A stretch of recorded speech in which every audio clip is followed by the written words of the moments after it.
Bismillahirrahmanirrahim. Koi ngarang roza kairoi da posak khara nei nakhre. Ado ngasi gisina roza kaige da posak sing do. Ado sigis da yamna laina rule ama khaknang ikhoina gyan taraga din inshallah. Kaige da roza so ikhoi khangba ngamani kaige da potlam si karino kairoi da potlam sing du so khangba ngamgane ba. Kahel le potlam lairik te ibadi nifu ga nipan iyeba. Kariguma nifuga nipan si nay naragadi yam sangani si the rule si karino haiba matamda any amoygera jo aigi puk manung sida khaunau sida natragana aigi dimag phobada any lambi amada aina yaujal hanbado adu roza kaibane karigumba any lambi amadagi sigi pot am ahum si yau khidraba adu taragadi any amoygera roza sukai kai roe sigi si rule ne roza kaibagi amasung kaidabagi posak sing haibadi aigi natongi zaria dagi posak ama hapsanba thajanba aduiduga puk e honba ma adagi ikhoi tungi lambi se sigi lambi sidagi ikoi machine na tawraga ikoi puk manung phoba yahon khiba posak ama lei aduga aigi dimag si sigi dimag si phoba yawbagi posak sigi singsi amma phoba yawdraba adui taraga de roza amma phoba kaide kaiguma sigi pot am sigi pot am ahum sigi zaria dagi puk manung de yaw khraba dimag te yawraba adui taragadi roza kaire suppose aikoina hidak si tha thaba matamda nakong de hidak tha thabegi masla ama leire hidak si thajan ma matamda hana mutaakhirin gi ulama singchina aikogi tahqiq tawbu matamda nakong da hidak si thajan ma matamda khaunau yawi natragana puk yawi natragana dimag yawi haibegi search ama tawramme sigisida mohoina sigisi yawena khanbanina roza kaina moi fatwa perame aduga hujik anauba ulama singchi sigisina tahqiq dawraba matungda aikoina nakongda hidak si thajanba matamda puksu yaude khaunau su yaude aduga dimag su yaude haibisi khangamina nakongda hidak thathabada kaisu rozada asar oide roza kaiba leite na hairi aduga aikoina mitta aikoigi surma hapagumba adagi atopa hidak hapagumba sisu rozada kaisu akaiba leite aduga aikoina oba gi amasula idana oba si roza kaiber amasung kaida ba haibisi oba sida polam ani ne bala irisi oba sida polam ani karambu polam no haibada aikoina ai isana khangna rozani na khangna adagi jan bujkar aina oba ma sim leira ani subana karin hai kanda ori ba posak tu chakhom thanna ori pranatra odabra sim chakhom thanna oragadi aduma roza kairani haibidi isana khangna othokpa aduka chakhom than othokpa roza kairani sigi ani si yauda boy tarene oning bo osa sanu masana roza gi halatta roza da akai ba kaisu leite obasi kayam yamna akhoi chakhom than ba haibisi kamaina khangani haiba matamda aina oninga pasi thogakba matamda aigi hakchang china phajan mangamdraba adui taragade adu chakhom thallamme adui de roza du kairani kafara lazim oirroi qaza lazim oirani sem leire aduga ikhoina roza si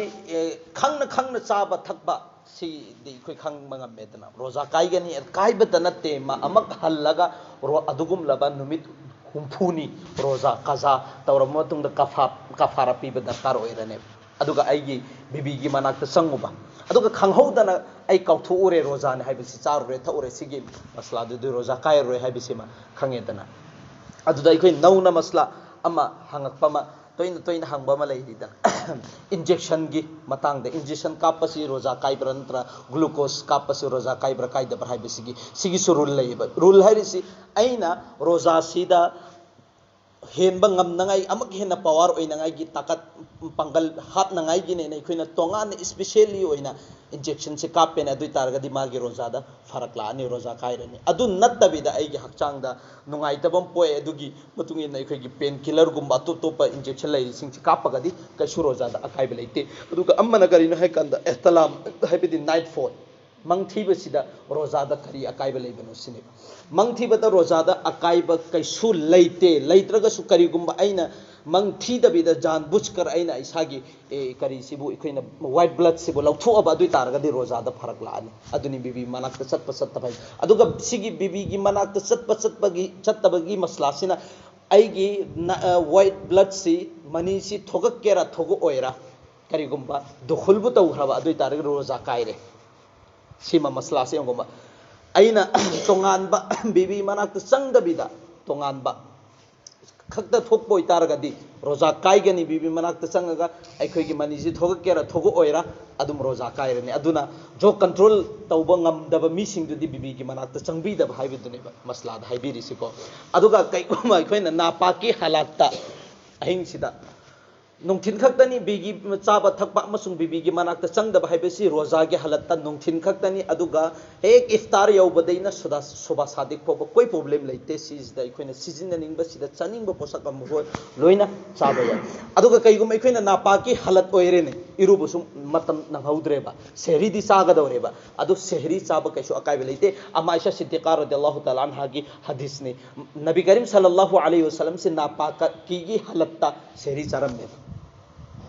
अदु नापाकीसी नबीगीदा करीनो बीबीगा लेमिनरा मतुंगदनेबा मसागी सेंगदबा हाइबसी अदुरसु सेहरी चारम्मी अदुगा सेहरी चारबा मतुंगदा गुसल तौरम्मे अदुना कईगुंबा कनागुंबा मे अमा इहतलाम तौखरे ममंग थीखरे अदु तारगसु मतम लैतबो तारगदि सेहरी हाना चाथोकनी अदुगी मतुंगदा अमका कोना इरुजगनी करीगुंबा अखोइना इरुबदसु थेंगना ताखिर तौरबा अदु सिदा रोजादा सवाबता खिदंग कमी ओरानी अतैगी मकरू चंगानी सीमा लाइरे अदुइदुगा नुंगथिनदा अखोइना इहतलाम तौरेने सिदा कोई प्रॉब्लम लैते सिदी मंगी थबुकनी मंगदा शैतान लागा तौबा थबुकनी कैसु अकाइबा लैते सिगी मसला अकुपसिंग से अखोइना मुन्ना खंगबा अदुइदुगा अखोइना फजरदा तोइना तोइना लागादि इंशाल्लाह अदुगुमला सुगुमबा मसला सिंगु खर खर नैनसी अदुगा अवातबा लैबा सिंगु इंशाल्लाह लैरिबा उलमाए किराम सिंगसिगा ताना अल्लाह ताला ने अमल की तौफीक नबी बिस्मिल्लाहिर्रहमानिर्रहीम اللهم صل على سيدنا محمد وعلى ال سيدنا محمد وبارك وسلم ربنا آتنا في الدنيا حسنة وفي الآخرة حسنة وقنا عذاب النار ربنا ظلمنا أنفسنا وإن لم تغفر لنا وترحمنا لنكونن من الخاسرين وهب لنا من أزواجنا وذرياتنا قرة أعين واجعلنا للمتقين إماما ربنا تقبل منا إنك أنت السميع العليم وتب علينا إنك أنت التواب الرحيم وصلى الله تعالى على خير خلقه محمد وعلى آله وصحبه أجمعين برحمتك